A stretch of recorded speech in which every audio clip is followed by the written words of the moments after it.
story begins in a small town in Thailand where several children were joyfully playing football. Their team was performing excellently in the current tournament, winning match after match. On this particular day, it was one boy's birthday. Everyone knew about it and decided to celebrate, but no one imagined how costly this celebration would become. The team discussed celebrating in a nearby cave. Though the cave seemed ordinary at first glance and by sound, researchers who had attempted to explore it thoroughly believed that entering was possible, but leaving was nearly impossible due to the mysterious region. Despite the warnings, the children decided to go there to celebrate. The boys' parents were aware of the birthday, so they had prepared multiple celebrations at home, completely unaware that their children were heading to the cave with their coach.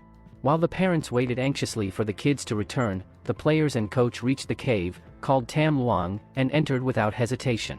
Their only thought was to explore and find a good spot to celebrate. Gradually, the cave path narrowed, and sharp rocks threatened cuts upon contact. Scientists had divided the cave into 3 chambers at different distances, warning that Chamber 3 led to an unknown, uncharted area where no research had continued. All the football players had passed Chamber 1 and were moving toward Chamber 2 as heavy rain began to flood the area. Meanwhile, at home, the parents had finished preparing the celebration but anxiously waited for their children. One boy from the team, who had arrived late and missed the cave trip, informed the parents of the situation. Shocked and terrified, they rushed to the cave, unsure of their children's location or condition, while the rain continued to flood the cave halfway. Hours passed outside with no sign of the children, forcing the parents to alert the rescue team. Several rescue members arrived quickly, equipped with oxygen cylinders, ready to start the search. They knew surviving in the cave for so long was extremely difficult due to dwindling oxygen. Suddenly, a man named Vern, familiar with the cave, approached the head of the rescue team, claiming he knew the cave and showing a map marking multiple locations. He could potentially guide the team to the children. As night fell and the cave filled further with water, normal rescuers could no longer continue, prompting a specialized diving team to enter with suits to search for the children. Gradually moving forward, they passed Chamber 1 and Chamber 2 after traveling for a long time. Now came the turn of Chamber 3, where the children had gone missing. Last time, the children were seen near this chamber, but the problem was that the path beyond it was extremely difficult, causing even the most experienced divers to struggle. Time was passing, and the parents waiting outside were growing increasingly anxious. Their fears intensified when they saw several injured divers emerging from the cave, many hurt during exploration. The parents worried that if highly trained professionals could barely survive, what could have happened to their children after all this time? Tension escalated as news of the situation spread, and gradually citizens learned that multiple children were trapped inside the cave and several rescuers had risked their lives to save them, yet no results had emerged. By morning, the cave's flooded water was pumped out completely to speed up the search, as water had slowed progress. When the children had first entered, there had been no water, which might explain how they had managed to move past Chamber 3 so easily. Hearing the news, the mayor arrived at the site, instructing all rescue officials to do everything to save the children without risking their lives, though politically, he also stood to gain. Meanwhile, a young engineer named Thanet, working in the water department, had detailed knowledge of the cave. Thanet informed an older man that the water was entering from above the mountain, not from inside the cave, likely through several holes that needed to be blocked to stop further flooding. Following Thanet's guidance, they traveled to the upper mountain surface and identified multiple points where water seeped in, and began sealing them. This process, along with the rescue team's ongoing exploration, took an entire day, yet there was still no sign of the children. Despite everyone's best efforts, no one could move beyond Chamber 3, and it remained uncertain whether the children had survived beyond that point. Researcher Rick was investigating the situation and immediately called his colleague John, who worked in the same department. Upon learning the details of the mission and the number of trapped children, they decided to use their experience to assist. Summoned by the rescue team, they traveled to the cave, donned the necessary equipment, and received permission to enter. The rescue officials were skeptical, unsure how 2 people could achieve what many had failed to do, but Rick and John focused solely on finding the children. The rescue team had laid ropes to prevent anyone from getting lost, and following these, Rick and John advanced, determined to locate the children at any cost. Hours passed, and the water level continued to rise, creating new challenges, even as pumps gradually removed the water. Near Chamber 3, when no children were visible, Rick and John decided they would have to return for the time being. As they began to return, they encountered a man trapped near the pumping area, panicking badly. John quickly gave him his oxygen mask and told Rick to take him along. Carefully managing the man, Rick led him forward. This entire sequence highlighted how highly experienced Rick and John were. They possessed extensive knowledge of their field and had faced such conditions multiple times.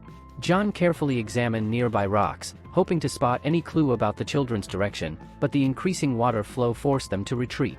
On the way, the trapped man panicked again, even removing his oxygen mask, making it impossible for him to breathe. Rick struggled to carry him up and out of the water, finally succeeding after considerable effort. Once outside, John returned the mask, and both emerged from the cave. Rick and John reported to the rescue team and mayor that the water had risen too high, making further progress difficult. Beyond Chamber 3, the cave was completely submerged, and pumping was ineffective, leaving everyone frustrated after a week of searching with no evidence of whether the children were alive or dead. Rescue teams were expanded, and parents came to the camps pleading for their children's safety, though much was out of the rescuers' control.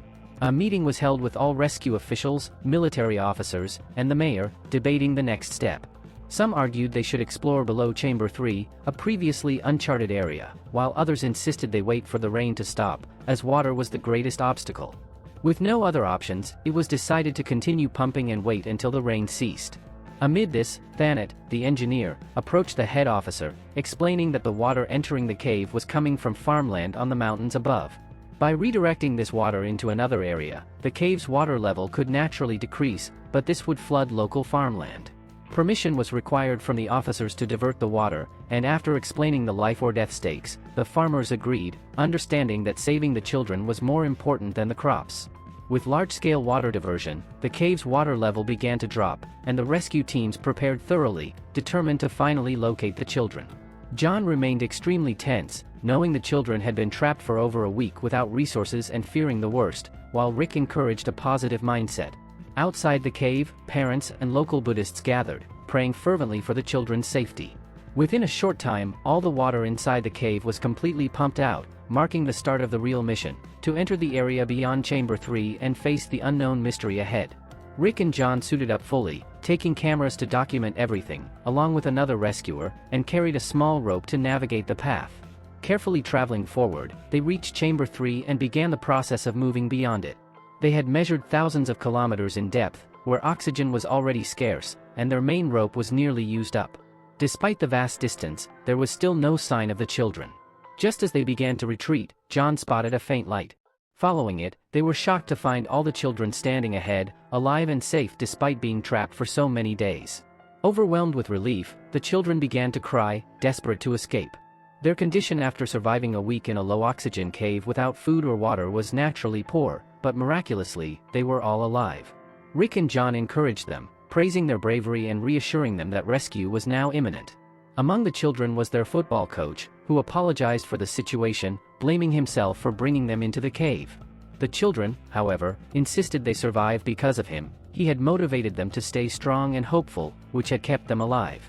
The problem, however, was that Rick, John, and their colleague could not physically carry so many children at once, so they explained that the full rescue team would arrive shortly with doctors and supplies, and there was no need to fear.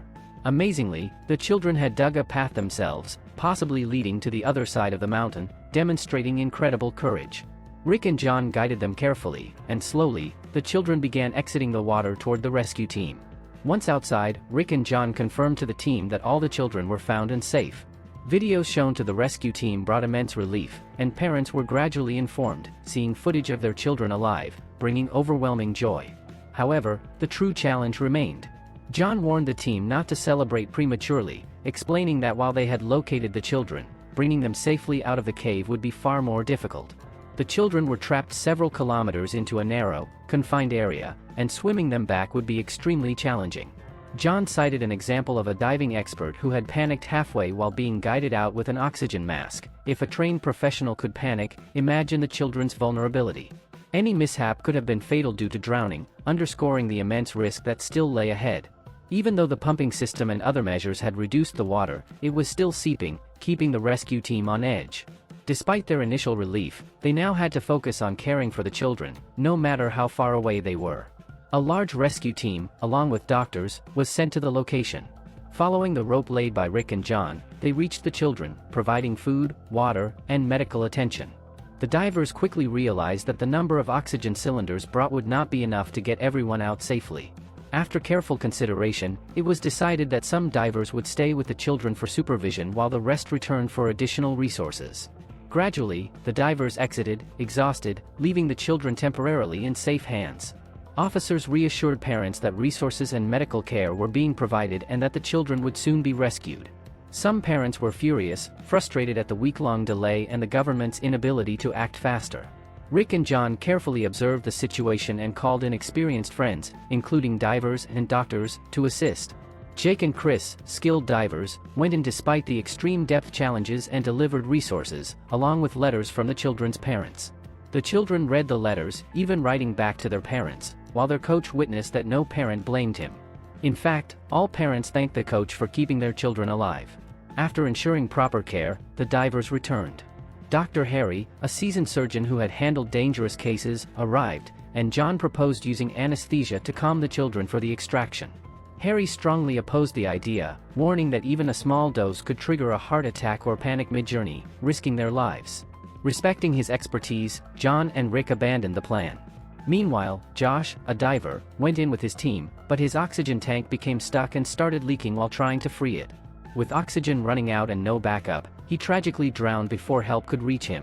The remaining rescuers retrieved his body, leaving everyone devastated and painfully aware of the risks involved in the mission. At this point, the team realized the full gravity of the situation.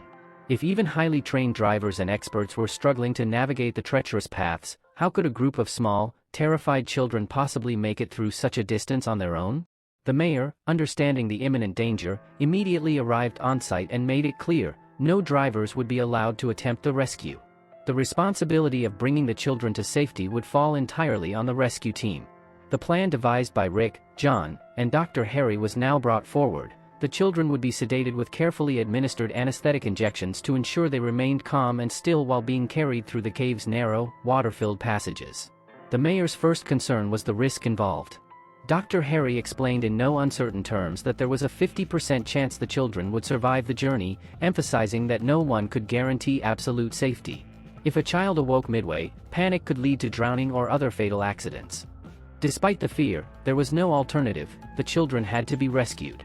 The mayor approved the plan, instructing that the details remained strictly confidential, hidden from both the parents and the children, to avoid panic. With permission secured, Rick, John, and the team immediately began preparations, sourcing the anesthetic, readying the dive suits, and organizing the medical team to be stationed outside the cave. John, en route to his camp, was handed a simple thread by some parents, a small blessing from Buddhist monks who had been praying for the children's safety. John wasn't particularly superstitious, but he kept the thread as a talisman. The plan was meticulous. Dr. Harry loaded the anesthetic into multiple syringes and explained the process. Each child would be sedated individually, allowing the team to transport them safely in stages. Along the route, the rescuers would pause intermittently, ensuring the children remained stable and could be moved efficiently. Slowly, systematically, the rescue team set off toward the children. Hours of careful travel later, they finally reached the children. The children's faces lit up with relief and joy upon seeing the rescuers. They had survived days of fear and uncertainty in a cave with dwindling oxygen and rising water.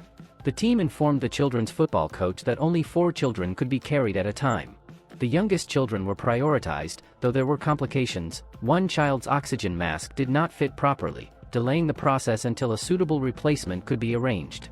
Once the first group of 4 was secured, Dr. Harry administered the anesthetic, and the children, now unconscious, were fitted with full dive suits and carefully guided into the water.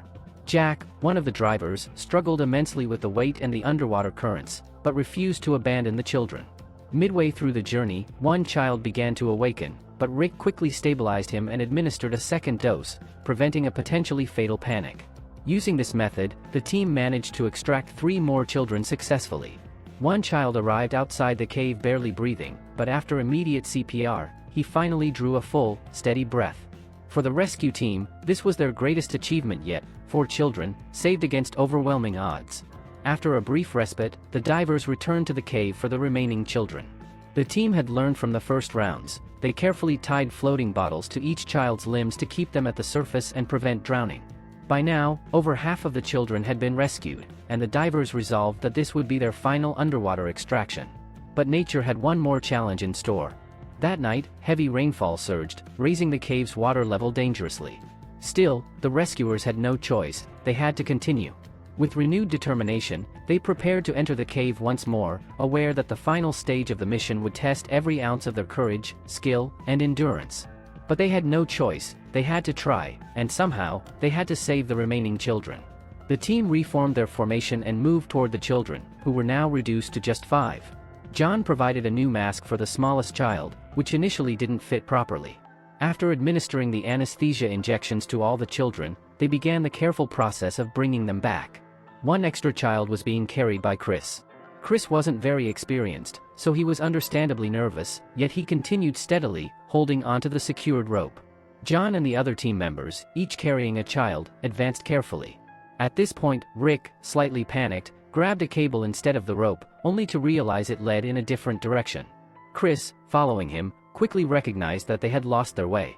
With a child's life in his care, Chris moved aside, waiting for additional help to arrive. Meanwhile, John and the others had already made it outside with their children. Fortunately, Rick was on his way back, and just then, he heard Chris calling out. He rushed to him and said, "I'll send Harry to help." Rick immediately ensured the children with him were safely outside and informed Harry. Harry promptly reached Chris, examined the child, and together they proceeded forward along the rope. By now, all the other children had been successfully rescued. Now, only the divers who had gone inside were left to come out. Many of them were badly injured after hitting rocks, but they were overwhelmed with joy knowing that all the children had been saved. A wave of happiness spread everywhere. Not a single child had lost their life, and all of them had been successfully rescued. Every parent there was overjoyed, and the divers' team members were appreciating one another for their efforts. A few days later, the children were hospitalized to regain their strength, and outside, their parents watched over them with relief and happiness. It's important to note that this story is based entirely on a real-life event that took place in a very old cave in Thailand. All the children had been trapped there, and the rescuers saved them using this exact method. And with that, our story comes to an end.